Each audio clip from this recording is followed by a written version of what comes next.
vamos a leer la escritura. Tú ya tienes Primera de Timoteo, capítulo 4.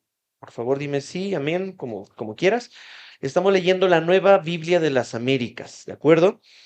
Hemos hecho hasta el día de hoy un gran esfuerzo en poder predicar todo el capítulo, toda esa porción. Sin embargo, pues Dios decide y lo ha permitido a través de su Espíritu Santo segmentarlo más allá de lo que ya tengo planeado. Y es básicamente, pues, lo que Dios ha bendecido y cómo el Señor sigue hablando y el Señor sigue también enseñando en nuestras vidas. Voy a leer, acompáñame con tu vista, Primera de Timoteo capítulo 4, versículo del 13, ¿sí? Del 13 al 16. Y dice así: Entre tanto que llego, ocúpate en la lectura de las Escrituras, la exhortación y la enseñanza. No descuides el don espiritual que está en ti, que te fue conferido por medio de la profecía con la imposición de manos del presbiterio. Reflexiona sobre estas cosas, dedícate a ellas para que tu aprovechamiento sea evidente a todos.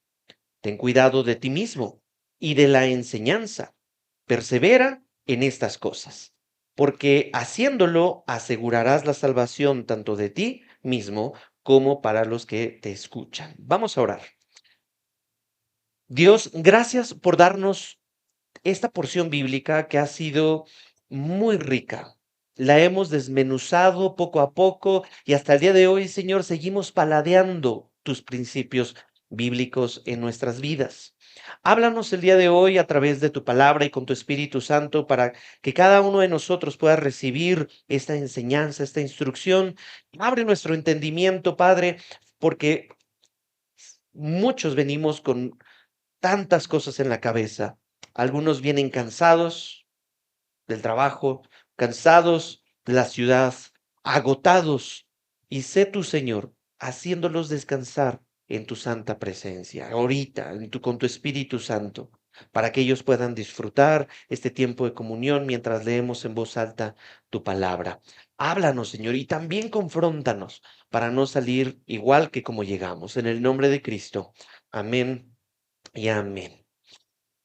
Un buen ministro de Cristo, parte 3. Un buen ministro de Cristo, parte 3. Esto es a partir del versículo 13. Quiero contarte lo siguiente. Hace unos años, un violinista famoso dejó de tocar durante varios meses. Cuando volvió a tomar su instrumento, y el instrumento del violín es un instrumento muy celoso, que si no lo tocas durante un tiempo, tu memoria muscular se va perdiendo, porque los movimientos tienen que ser muy precisos. La arcada y la digitación tienen que ser específicos. Este violinista dejó de tocar durante mucho tiempo y después descubrió que las cuerdas de un violín estaban flojas. La madera se había resecado, ya no afinaba igual y el sonido ya no era el mismo. Parecía más un gato maullando que una sinfónica tocando. No porque el violín estuviera roto, sino porque había sido descuidado. Se llenó de polvo y no se le dio mantenimiento. Así también, el llamado de Dios en nosotros puede perder su brillo cuando dejamos de cuidarlo y atenderlo. No se apaga de golpe, sino que lentamente cuando dejamos de leer su palabra, de recibir exhortación, de recibir enseñanza o enseñar, de pulir el don que el Señor nos ha dado, se va opacando ese sonido, esa llama, ese don. Pablo le dice a Timoteo en esas porciones, no descuides el don que hay en ti. Ay, el Espíritu Santo nos recuerda que no dejes que el fuego de este llamado se apague por descuido. Yo no sé si hoy te identificas con el violinista que descuidó su violín. Timoteo no era un predicador veterano, tenía escasos 40 años de juventud. Acuérdense, en el mundo grecorromano, los 40 años todavía eres joven. Era joven pastor, sirviendo en una iglesia difícil, cosmopolita, en una ciudad marcada por la idolatría, la inmoralidad sexual, donde la diosa Diana y de todo esto en Éfeso estaban distorsionando la verdad y estaba muy influenciada por falsos maestros. No muy diferente a lo que sucede en la Ciudad de México. Pablo, consciente de la cultura, de los peligros, de las filosofías y de los ideales, y de las presiones sobre todo que el ministerio ejerce a los siervos, le deja una instrucción muy clara a Timoteo, este joven pastor, que es muy vital para nosotros el día de hoy. Versículo 16, acompáñame ahí en tu Biblia, ahí. Ten cuidado de ti mismo y de la enseñanza. Persevera en estas cosas. Estas palabras no solo forman parte del consejo del apóstol Pablo para el joven Timoteo, sino es un legado que le está dando este padre espiritual a su hijo en la fe. Timoteo, persevera, sé fiel. Me identifico totalmente con eso, porque Timoteo en otros momentos quiso tirar la toalla. En ese entonces no se utilizaba, pero seguramente hubiera casi escrito un documento de renuncia a Pablo. Pablo, la próxima vez que vengas, aquí está mi rollo de renuncia. Ya no quiero trabajar en el ministerio. Sin embargo, la instrucción es, sé fiel, persevera, sé fiel, persevera. Un buen ministro de Cristo está ocupado, está bien ocupado. Y cuando digo bien ocupado, es que quiero decir que tiene claras sus prioridades, sus actividades. Regresándome un poquito ahí, 1 Timoteo 4:13, dice textual, entre tanto que llego, ocúpate en la lectura de las escrituras, la exhortación y la enseñanza. Aparece en pantalla. No era tan fácil desplazarse en aquella época. No era muy fácil tampoco hacerle llegar un mensaje. Acuérdense, muchachos, no había todas estas facilidades de la tecnología. Y le dice, mientras yo llego, no sé exactamente cuánto vaya a demorar Pablo a visitarlo, no hay una fecha específica, no estés lamiéndote las heridas o tirándote para que los demás te levanten. No estés tirado en tu dolor. No estés relegándote de tu llamado, sino entre tanto que llego, ocúpate. ¿Por qué? Diría mi madre, no sé si a ti también te lo dijeron, porque el ocio es la madre de todos los vicios. Eso decía mi madre. Pablo no, obviamente en una temporada muy diferente a la sabiduría de mi madre, le dijo, ocúpate, mantente haciendo cosas, pero no simplemente haz por hacer. Ocúpate en los siguientes aspectos importantísimos para un ministerio saludable. Mi querida congregación, estamos en una temporada de reedificación ministerial por medio de las cartas pastorales. Lo que hayamos hecho en años anteriores pues por gracia de Dios nos ha dado iluminación.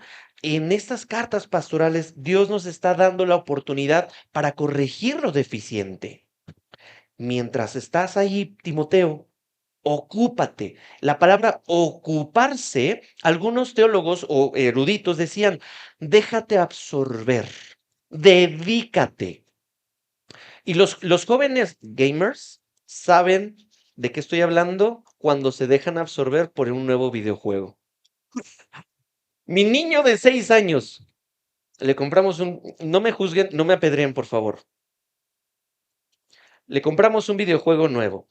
Me puse a sondear, le dije, ok, va, 6 años. Esto no es para ti, pero me lo has estado pidiendo muchísimo, incluso tú has estado orando.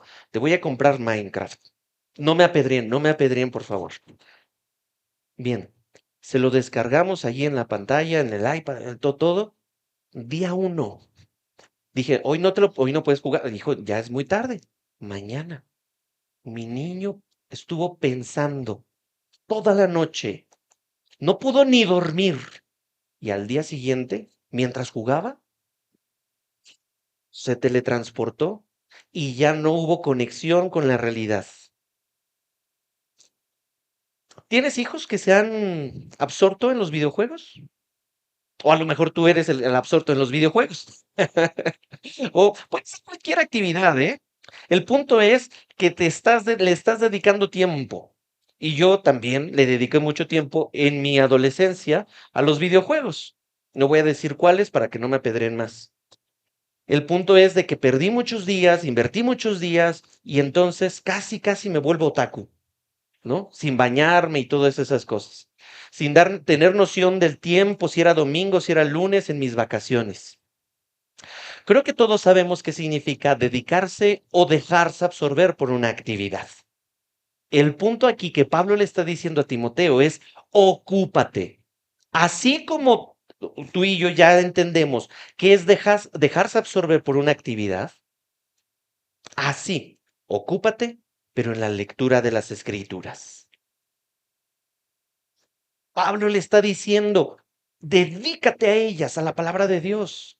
Y en el Antiguo y el Nuevo Testamento tenemos algunos vestigios de otros líderes que estuvieron dedicándose o que tuvieron una instrucción muy similar. Josué capítulo 1, versículo 8, no va a aparecer en pantalla, pero ahí cotéjalo en tu Biblia o apúntalo. Josué 1:8, Dios le dice a este líder nacional directamente, este libro de la ley no se apartará de tu boca, sino que meditarás en él día y noche, para que cuides de hacer todo lo que en él está escrito, porque entonces harás prosperar tu camino y tendrás éxito. Oye, pastor, pero es que Josué todavía no tenía el Nuevo Testamento. No, a lo que Dios se está refiriendo es al Pentateuco, los primeros 5 libros. Entonces, este libro de la ley, esto que está aquí, dedícate a ello, no te apartes de ahí. Muy bien. La revelación de Dios es paulatina. Más adelante, a otros líderes nacionales, Esdras y Nehemías, un sacerdote y un líder nacional, durante su esfuerzo de reconstruir los muros destruidos de la ciudad, continuaron con la lectura de la palabra de Dios. Cito Nehemías 8, 7 y 8. También Jesúa, Bani, Serebías, Jamín, Acub, Sabetai, Odías, Maasías, Kelita, Azarías, Josabed, Anán, Pelaías y los levitas explicaban la ley al pueblo mientras el pueblo permanecía en su lugar. Versículo 8 de Nehemías 8. Y leyeron en el libro de la ley de Dios, interpretándolo y dándole el sentido para que entendieran la lectura. Subrayo, lectura.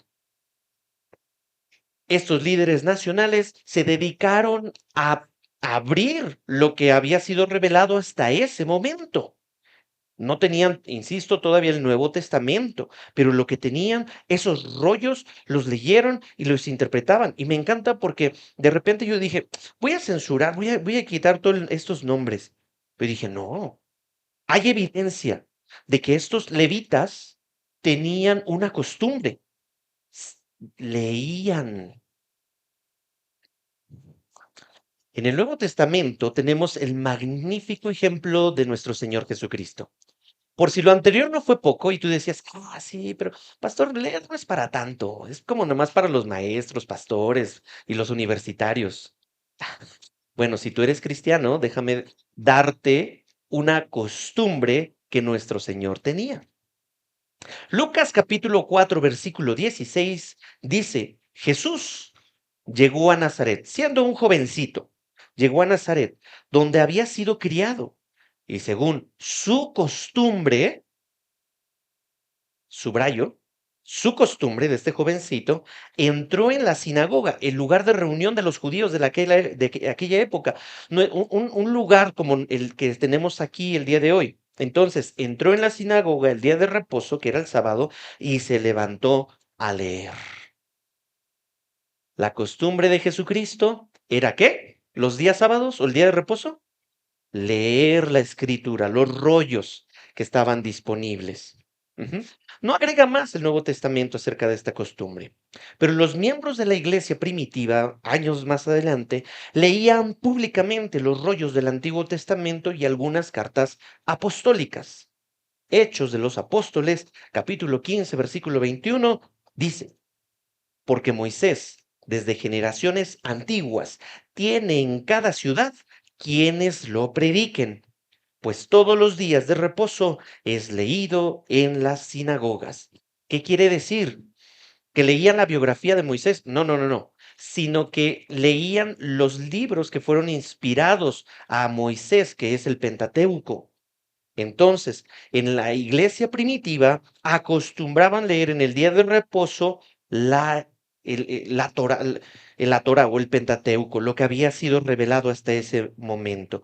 Esa era la costumbre de la iglesia primitiva. Otras iglesias también, como Berea, leía y examinaba la palabra de Dios diariamente, no solamente cada 8 días, el día de reposo.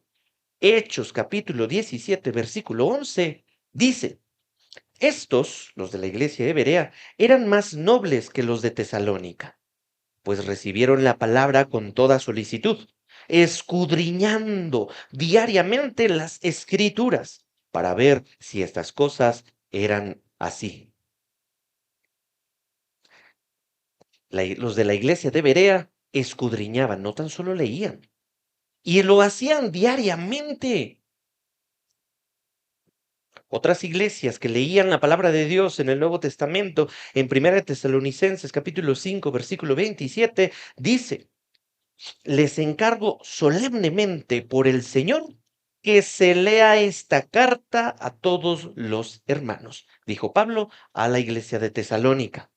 Es decir, hay un gran ejemplo, un legado, no tan solo de los líderes del Antiguo Testamento, no tan solo de Jesucristo, que nos debería de bastar a nosotros para seguir sus pasos, sino que la iglesia primitiva tenía una buena costumbre, la lectura, leer.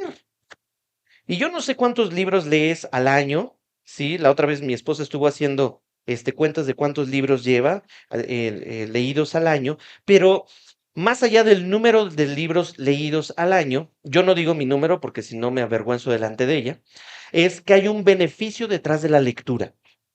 Voy a mencionar primeramente el beneficio no espiritual, para después mencionar el beneficio espiritual.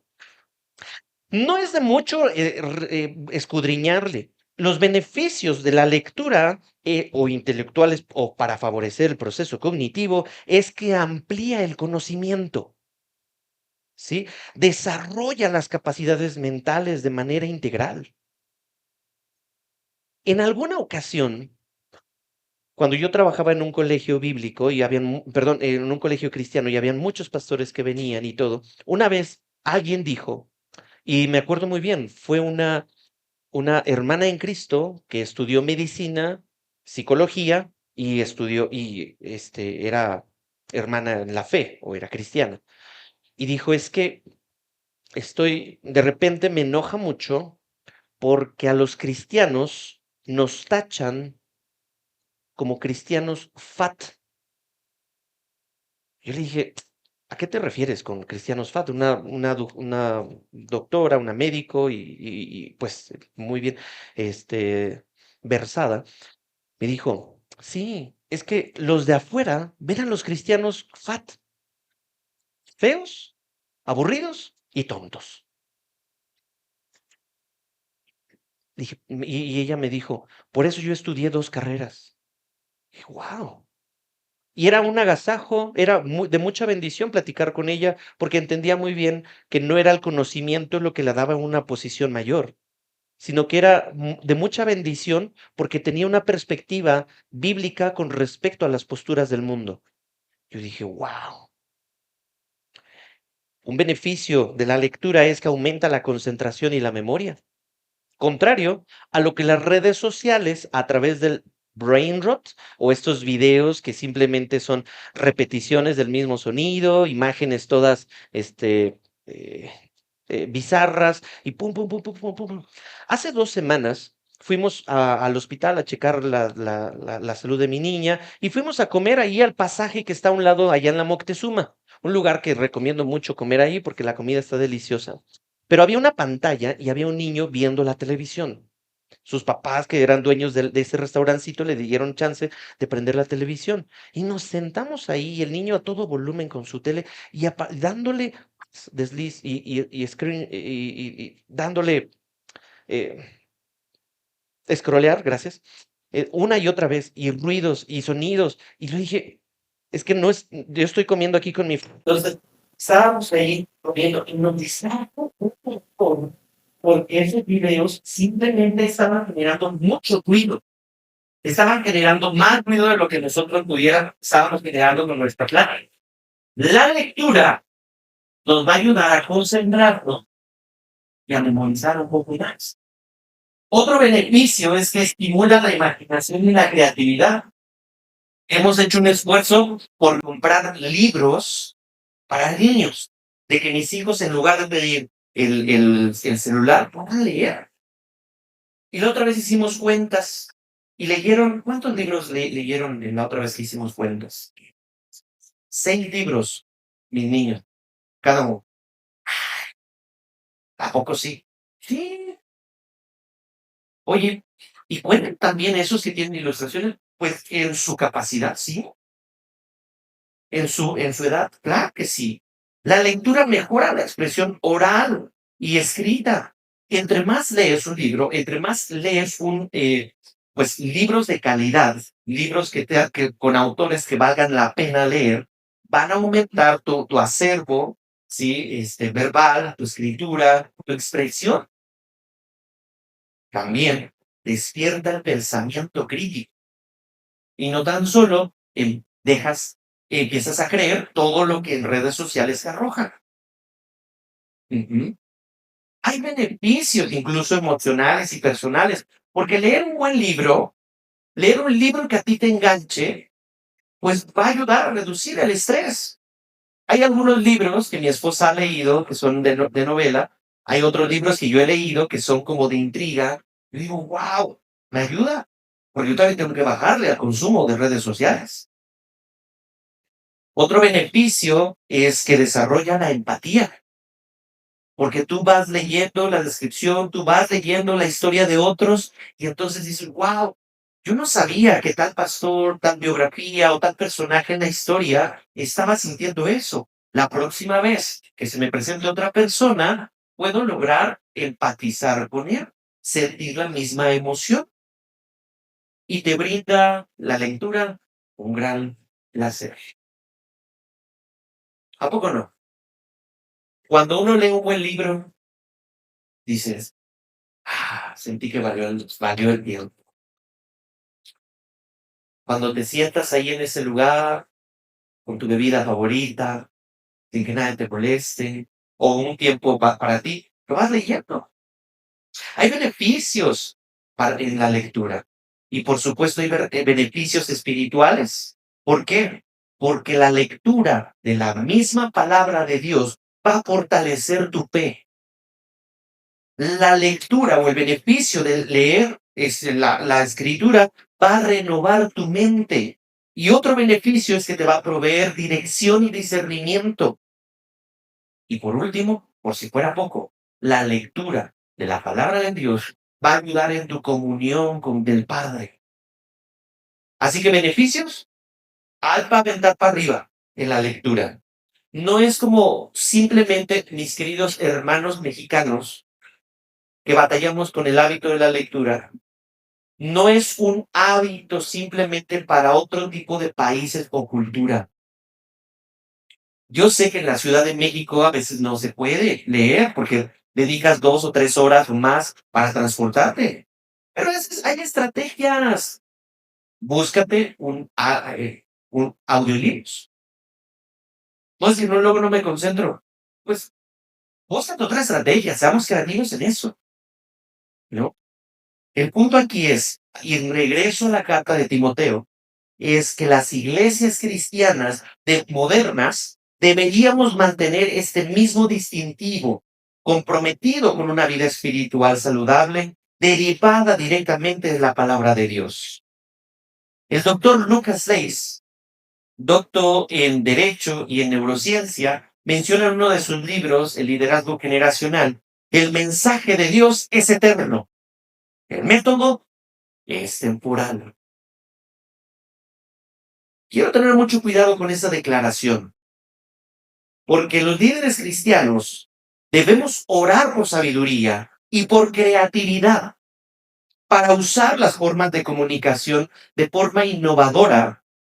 A lo mejor nunca había escuchado esa combinación de palabras en un sermón, pero la creatividad para innovar en la manera de comunicar la verdad eterna de Dios, pero sin alterar la palabra, sin alterar la verdad. La verdad de Dios, escúchame, no necesita ser actualizada. La verdad de Dios es eterna, no es retrógrada, sino que debe de ser, en lugar de buscarle una aligeración de su mensaje, necesita ser comunicada con amor y con creatividad. Ojo, préstame atención. A partir del conocimiento de nuestra cultura y del lenguaje usado por el público que queremos conectar, porque a veces tratamos de comunicar el mismo mensaje a todos de manera idéntica. Y no es lo mismo comunicar la verdad de Dios a un niño de 6 años. No es lo mismo comunicar la verdad de Dios a alguien que está, a un señor, a un varón privado de su libertad que está entre sus 30 y 40. No es lo mismo comunicar la verdad de Dios a un asilo de ancianos. No es lo mismo comunicar la verdad de Dios en las lomas que en otros contextos urbanos. Hoy tenemos diferentes medios para comunicar la misma palabra de Dios. Gracias. Me quedo con este. Sí, sí se escucha bien, ¿no? Hoy tenemos diferentes medios para lograr esa comunicación creativa y con sabiduría, porque un buen ministro de Cristo, entiéndase un líder cristiano, que desea alcanzar a las nuevas generaciones, tiene la tarea de entender su contexto, de entender los intereses de las nuevas generaciones, de conocer sus hábitos y sus modos de pensamiento, comprender para efectivamente comunicar. Ojo, y aquí está mi nota de balance. Y nota de balance por experiencia y por advertencia. Cuando yo era más joven, híjole, fui un gran ejemplo de lo que no se tiene que hacer. Cuando yo era joven, estaba en movimiento punk, emo, dark y todo eso. No me apedreen, no me apedreen. Así, seguramente tú también tuviste tus áreas. El punto es de que una de mis estrategias en aquel entonces fue, le convoqué a mis hermanos, convoqué a otros cuates de la iglesia y dije, vamos a vestirnos punk y armemos una banda de rock punk para alcanzar a los jóvenes. Estuvo chido de nada. Y ya tocando la guitarra y aventándote unos screams, unos gritos y todo el rollo. Bueno, el versículo en donde me apoyaba es que Pablo se hizo como los gentiles para alcanzarlos a ellos. Sin embargo, el hacerme como ellos se convirtió más el punto de la razón o de buscar que realmente convertirlos a ellos. Aquí está mi advertencia. Ojo, no se trata de comprender para convertirnos a la cultura. No queremos líderes chavorrucos o con síndrome Peter Panesco en la iglesia. Pues ahora me voy a hacer y luego y acá para conectar con la chaviza. Hijo, tienes 60, no, no, no. Comprendemos para conectar, más no hacernos como ellos. Yo tengo 35, a mis escasos años ya hay cosas en la cultura y en el lenguaje de la chaviza que no logro conectar y digo, porfa, ¿quién es más joven que yo para poder conectar con ellos? Usar nuevas formas de enseñar, predicar, evangelizar o discipular no es mundanalidad, sino una extensión libre, y esta es mi creencia, sino una extensión libre para la creatividad de la comunicación del mensaje de Dios. Repito lo que el doctor Lucas Leis dijo: el mensaje de Dios es eterno, el método es temporal.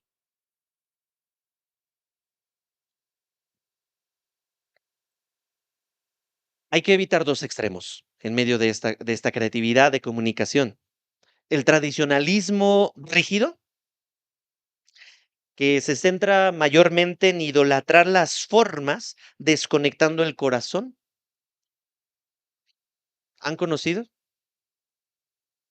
Un tradicionalismo rígido en donde no, no, no, siempre hemos hecho así, y siempre se lee un salmo antes, y es que siempre se tocan cuatro canciones, y es que los servicios siempre duran 40 minutos, no más, ni un segundo más, ni un segundo menos. Es que a los servicios solamente tenemos que venir de camisa planchada, de pantalón planchado, de zapatos bien boleados, nada de barbas. Yo he estado en iglesias como esas, en donde la forma ayuda en un principio. Sí, porque nosotros los dispersos, no quiero decir neurodivergentes, no sé ni qué es eso, nosotros los dispersos necesitamos de gente estructurada para ordenarnos. Dios bendiga a mis hermanos y a mis hermanas que son más cuadrados que yo y que tú, porque ellos nos van a estirarnos la puntualidad, nos van a ayudar a estirarnos en la excelencia, nos van a ayudar a estirarnos en prepararnos en lugar de señalarlos, como es que ellos son unos cerebro con patas. Pues sí, pero gracias, Dios bendiga a estos hermanos que hicieron una gran labor de estudio y que hoy tenemos compendios, Biblias, comentarios, traducciones de Biblias, libros hermosos, seminarios que han construido con su empeño. Pero en una perspectiva bíblica, también necesitamos cuidarnos, y pastoral, con el otro extremo, con un modernismo simplista. Uno es un tradicionalismo rígido y el otro es un modernismo simplista o ligero, en donde se sacrifica la verdad por popularidad y entretenimiento. Y también he estado en iglesias así. Y no los juzgo, ni a ellos, ni a ellos. Porque también hay iglesias que han llevado tanto su pasión que yo digo, wow, yo con 24 horas de ayuno ya estoy pidiendo esquina. Con jornada de 3 días de oración y veladas, y ellos son un gran ejemplo de devoción. Digo, ¡wow! Podríamos decir que es un corazón con piernitas. Dios bendiga a ellos sin caer en un extremo. Porque yo considero que todos tenemos un lado pente, que anhela sacar esas, como latinos, esas canciones que, por citar algunas, remolineando. Chicos de alabanza, ¿cuándo meten una remolineada aquí a la alabanza? Amén. ¿No? El poderoso de Israel y todo esto, ¿no? O sea, ¿ven? Ahí está la prueba de que todos tenemos estas ganas de... Y el punto aquí es no caer en estos dos extremos. Dirían, ni tan tan, ni muy muy. El punto aquí es que la verdad de Dios no se comprometa. La forma en que la comuniquemos puede variar, puede variar. Esta práctica de la lectura de la palabra de Dios también debería de incluir las siguientes dos aspectos. Y está ahí. Entre tanto que llego, ocúpate en la lectura de las escrituras, la exhortación y la enseñanza. La exhortación, al momento de que el pastor Timoteo está leyendo, no debe de olvidar la exhortación. Un pastor no debe de olvidar la exhortación. Un líder no debe de olvidar la exhortación. Un maestro de la palabra no debe olvidar la exhortación. ¿Y qué es exhortación? Exhortación no es regañar gente. Exhortación no es regañar gente y decirle sus áreas y sus errores sin misericordia. Exhortación es la acción de alentar o censurar seriamente una acción. ¿Mm? Exhortar, repito, es la acción de alentar o censurar seriamente una acción. Llamar, en otros En otras palabras, llamar a la acción, consolar o advertir. Exhortación es muy rico en su concepto. Una predicación tiene que tener exhortación. No simplemente es, ay, qué bonito, aquí sí me soban la espaldita, aquí sí me siento bien porque no me dicen de mis pecados, no, porque en la otra iglesia nomás me dicen que me arrepienta y que rinda cuentas y que ore y no, no, no, no, a mí no me gusta eso. Y entonces se compromete la verdad de Dios por la popularidad, en el altar de la popularidad. La exhortación va unida con la lectura de la escritura y la enseñanza, dice el final. La enseñanza es la formación doctrinal que da raíces profundas al cristiano. ¿Sí? Enseñar es cuidar el alma de otros contra el error y contra el engaño. Enseñar tiene que ser un oficio del pastor o una cualidad del pastor y tiene que ser apto para ello. Específicamente, el pastor tiene que saber enseñar. Y añado, con humildad. Con humildad para seguir aprendiendo. En el momento en el que como líderes cristianos, maestros de la escritura o pastor, pensemos que ya sé todo, es una seria advertencia de orgullo. El cristiano, líder, el buen ministro de Cristo, tiene que seguir capacitándose, aprendiendo, yendo a seminarios, a talleres, una educación formal. Como Comunidad Horizonte Ciudad de México, quiero dejar claro que estamos convencidos del valor y la importancia de la educación académica y formal. Muchachito, si usted está estudiando su universidad, sí, es un llamado de Dios a terminarla. Pastor, pero es que Dios me está llamando al ministerio. No, no, no, no justifiques tu negligencia o tu pereza con Dios. No uses el nombre de Dios en vano. Alentemos también a nuestra juventud. Hijo, termina tu carrera. Dios no va a dar dos instrucciones al mismo tiempo, que termines tu carrera y que te vayas de misionero y dejes tu carrera inconclusa. No, no, no, no. Nuestra creencia es que le damos esta importancia a la educación académica y formal, y no tan solo en el sentido, si lo puedo poner así, secular, sino también en el sentido teológico, en el entrenamiento para la experiencia ministerial, porque entendemos que es bueno que seamos competentes, recordando que la fuente de todo conocimiento es y seguirá siendo Dios. ¿Por qué digo esto y por qué lo añado? Porque parte de los distintivos que anteriormente se me comunicó, no era distintivo, era una ideología, un pensamiento en donde se tachaba la educación formal en algunos sectores cristianos. Yo dije, dile a un exhipioso que estudiar no es pecado, que no estudiar no está tan mal. No, pues de ahí me agarro. Y entonces, ¿por qué? Porque la justificación era de que los mismos apóstoles eran iletrados y sin letras, pero pasaban tiempo con Dios. Sí, pero eso no es una justificación para no seguirse preparando. Entonces, mientras yo leía esto, y- el Espíritu Santo me incomodaba más. Sería una incongruencia y sería muy deshonesto de mi parte decir que apoyamos la educación sin yo mantenerme en un compromiso educativo. Sería una deshonestidad. ¿Cómo decirle a otros que se sigan educando si yo no me educo? Si yo no continúo con mis estudios. Si yo no me sigo preparando y no tan solo yo, sino que quiero impulsar a mi esposa, quiero impulsar a los demás. Por eso en la Iglesia Horizonte Ciudad de México hay un rubro para poder becar, pero no becamos a los perezosos o a los que están en inmoralidad. Becamos a los que tienen un compromiso de fidelidad con Dios. Warren Wiersbe comenta al respecto en este pasaje de la enseñanza. Ningún pastor puede guiar a su congregación a donde él mismo no haya llegado. Continúo. El buen ministro de Cristo cuida su don. Versículo 14. Versículo 1 Timoteo 4:14 dice, no descuides el don espiritual que está en ti, que te fue conferido por medio de la profecía con la imposición de manos del presbiterio. Aquí encontramos fuerza y ánimo para mantener encendido el fuego de nuestro don.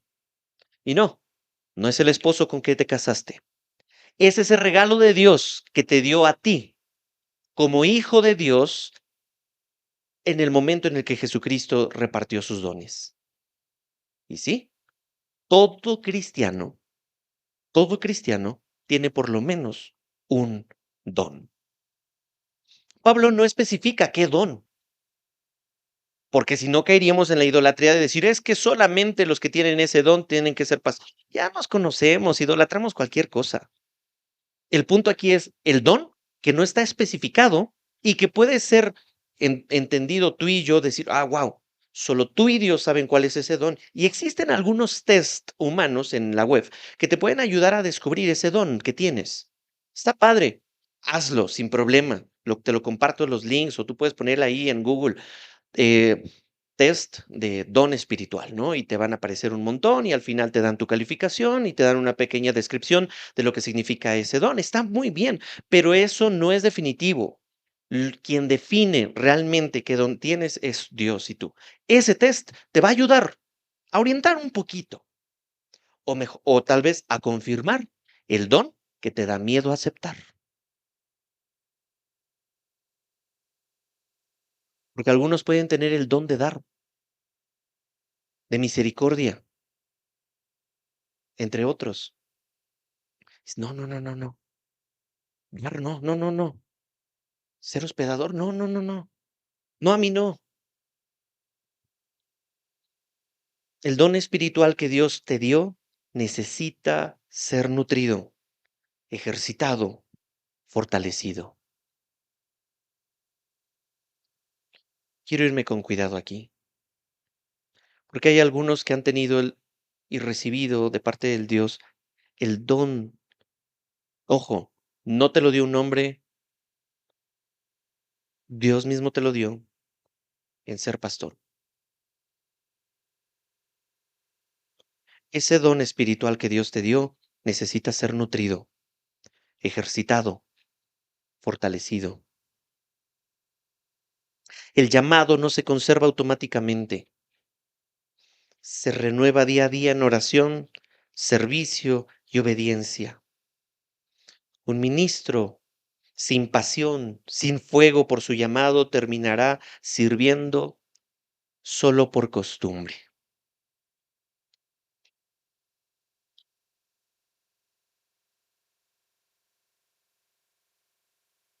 No le eches tierra al don que Dios ha puesto en ti. Y le estoy hablando solamente a unos específicos, a unos pocos, la gran minoría.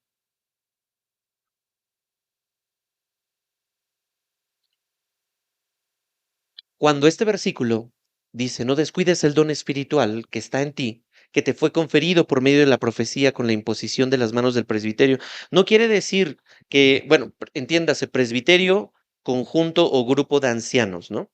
Entonces, conferido por medio de la profecía no quiere decir que es como el consejo Jedi, que te van como a pasar su ki, ¿no? Su fuerza y, ¡pum! ¿No? Y ya, tengo como el poder, tengo la fuerza. No, no, no es así. La costumbre de aquella época, al imponer manos, vente Alfredo, ven. La costumbre de aquel entonces era imponer manos, es decir, con las dos manos en aquel entonces, para confirmar, te estoy apoyando, valido tu encomienda. Imposición de manos es, bien, adelante, tú puedes. Está toda tu comunidad. En palabras chilangas es, tu barrio te respalda. Aquí estamos. Póngase su gorrita para atrás. Gracias, Alfred. Gracias. Ay, sí me entendieron, ¿verdad? Eso significa, hubo imposición de manos. Y más adelante Pablo le advierte a Timoteo, no impongas manos con ligereza. No todos están llamados o tienen el mismo, o están, ojo, El pastor o la iglesia no determina si tienes el llamado o no, el don o no. Eso es solamente entre Dios y tú. Pero la iglesia sí puede confirmar que ya es el tiempo. Porque alguno puede tener un don súper padrísimo, pero su carácter está de la patada. No trabajado, nada trabajado. La imposición de las manos del presbiterio y más adelante esa advertencia, también les digo, soy un ejemplo de lo que no se debe de hacer. Yo ya pequé en eso. Yo ya me equivoqué en imponer manos con ligereza y me arrepiento porque causó mucho daño, causó dolor. Y luego quitar a un líder de ese llamado es más doloroso todavía. Y Horizonte Ciudad de México ha experimentado eso. Por eso no es nada más como que, ay, ya llegué. ¿Cuánto tiempo llevas en No, pues 3 meses. Ya quiero ser pastor. No, no, hijo. No es así. La iglesia te tiene que conocer. La iglesia tiene que confirmar. ¿Se acuerdan todo lo que ya hemos visto? Se tiene que saber si eres un hombre lleno del Espíritu Santo, de buen testimonio. Todo lo que ya vimos de los diáconos. Tu carácter que ser probado. Jesucristo, siendo el perfecto maestro, invirtió mínimo 3 años, pero eso es Cristo. ¿Qué me espero yo, un vil mortal? Hechos de los Apóstoles, capítulo 11, versículo 30, añaden luz cuando fue nombrado Timoteo y dice, y así lo hicieron mandándola a los ancianos por mano de Bernabé y de Saulo. Es decir, la costumbre de imponer manos se hacía desde la iglesia primitiva. Un fuego, si a ti te gusta hacer carne, una buena vistecisa o carnita asada o como tú lo conozcas, un fuego que se descuida no se apaga de golpe, sino que poco a poco va bajando su fuerza. Paulatinamente, si se deja de alimentar ese fuego de la carnita asada, terminará apagándose. Así ocurre con el fuego ministerial. Por eso cada día debemos, como líderes, pastores, maestros, ministros, debemos de dejar que la guía del Espíritu Santo influya sobre las brasas de nuestro llamado. El viento fuerte, el viento recio del Espíritu Santo avive ese llamado que has recibido. Y aquí estoy siendo muy, el círculo del llamado muy chiquito, solamente para aquellos. No tengas miedo. Que aprendimos en la semana mis hijos y yo, que para ser valiente, primero se necesita experimentar miedo. El buen ministro de Cristo persevera en piedad. Versículo 15 y 16. Reflexiona sobre estas cosas, dedícate a ellas para que tu aprovechamiento sea evidente a todos. Aquí hay un llamado a aquellos pasivos cristianos. Cuando Jesús enseñó sobre la parábola de los talentos, el siervo pasivo, ¿se acuerdan y lo ubican? ¿Quién es? Fue duramente reprendido por el Señor en su pasividad. Su progreso o la falta de él fue manifestado a todos en esa parábola. Porque fuiste negligente, porque te di estos talentos y preferiste ocultarlos, enterrarlos, en lugar de invertirlos o multiplicarlos. Y Pablo nos alienta con este versículo a través de Timoteo y en otro, por ejemplo, en 1 Timoteo capítulo 15, versículo 10. Pero por la gracia de Dios soy lo que soy, y su gracia para conmigo no resultó vana. Antes bien, he trabajado mucho más que todos ellos, aunque no yo, sino la gracia de Dios en mí. Y alguien dijo, el progreso de un líder, de un pastor, no se anuncia, se nota.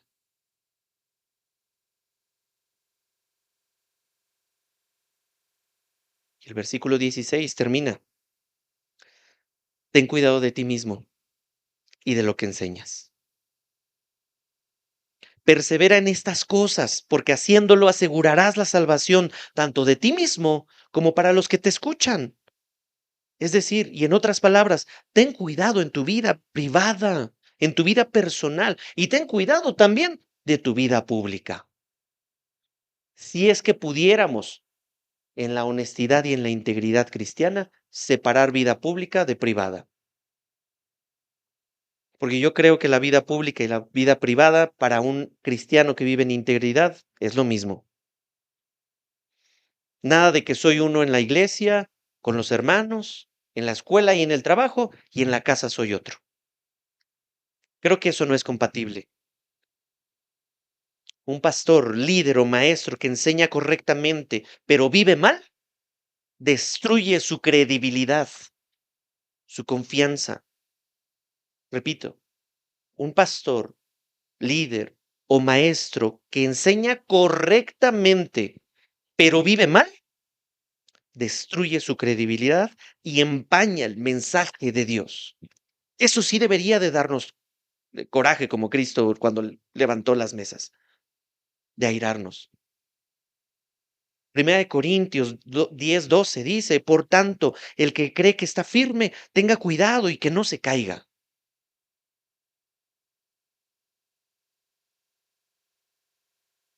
Porque puede ser un gran maestro elocuente y una oratoria increíble, pero si tu vida en casa, tu esposa, tus hijos, no te creen ni una papa, probablemente tienes de mucho que arrepentirte. Ten cuidado de ti mismo. Vive piadosamente en lo secreto. Sé enseñable, aconsejable, pastoreable, primeramente de Cristo, el buen pastor, y por los ancianos de nuestra iglesia local. Porque ha llegado un orgullo teológico a la siguiente a la siguiente generación, en donde toda la comunicación y la información está a un clic de distancia y pum, pum, pum, pum, pum, y te echan un debate increíble, pero no son enseñables ni pastoreables. Entonces, ten cuidado de la enseñanza, es decir, no cambies la verdad para convivir. No mientas para convivir, pues. Y no cambies la verdad por miedo a confrontar el pecado. El pecado es pecado y se tiene que confrontar. Perseverando en estas cosas, la promesa es poderosa. La promesa es poderosa, porque haciéndolo asegurarás la salvación tanto para ti como para los que te escuchan. Y ojo, no es porque tú estés sustituyendo a Jesucristo como mediador. Solamente Cristo es el mediador entre Dios y los hombres. Lo que quiere decir Pablo aquí es que tú puedes ser aquel que refleje luz a una persona o a un corazón que está hundido en la oscuridad del pecado.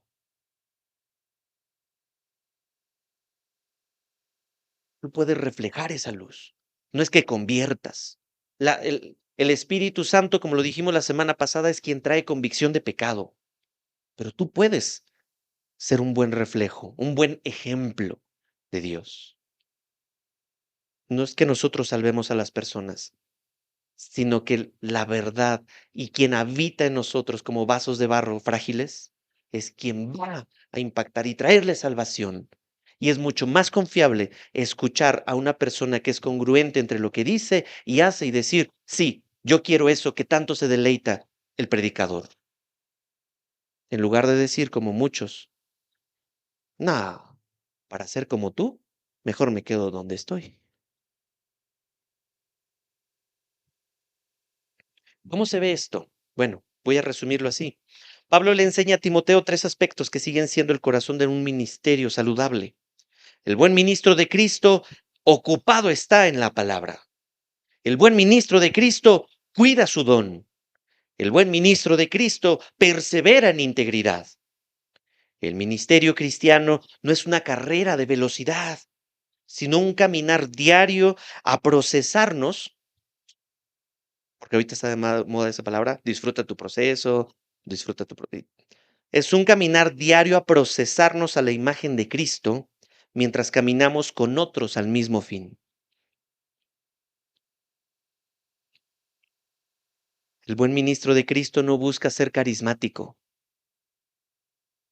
sino fiel a Dios. No busca aplausos, sino fruto eterno, tesoros en el cielo.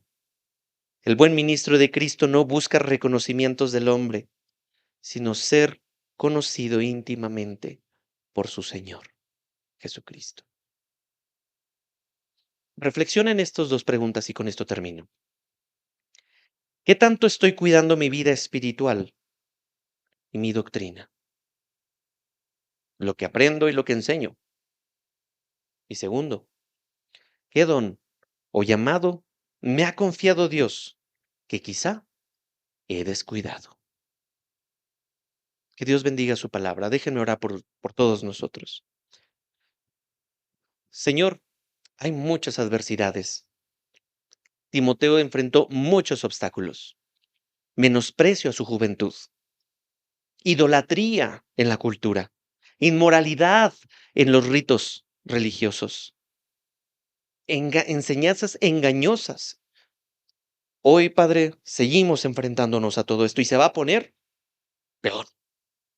Sin embargo, ayúdanos a perseverar en tu verdad. Ayúdanos, Señor, a poder avivar ese don o ese don que tú has puesto en nosotros. Ayúdanos, Padre, a poder dejarnos absorber por tu palabra y que nuestro vocabulario pueda ser bien impactado por lo que tu palabra dice. Y que en un determinado momento, Señor, la gente pueda oler, pueda ver, pueda escuchar, pueda notar que un buen ministro de Cristo es congruente, que los miembros de Horizonte Ciudad de México están buscando esa congruencia, esa integridad. Y te ruego, Señor, por aquellos ministerios, esos dones de aquel que se ha empolvado, que se ha enterrado, que está a punto de morir apagado, Señor. Vivifica ese don para aquel que tiene ese llamado. Ayúdanos a reflexionar en llegar a ser buenos ministros de Cristo, no tan solo aquí, sino también en nuestra casa. En el nombre de Jesús. Amén y amén. Mis hermanos, que Dios los bendiga. Un gran momento, hermoso tiempo en la palabra del Señor. Nos vemos primero Dios la siguiente semana. Que Dios los bendiga y que pasen muy buenas noches. Hasta la próxima.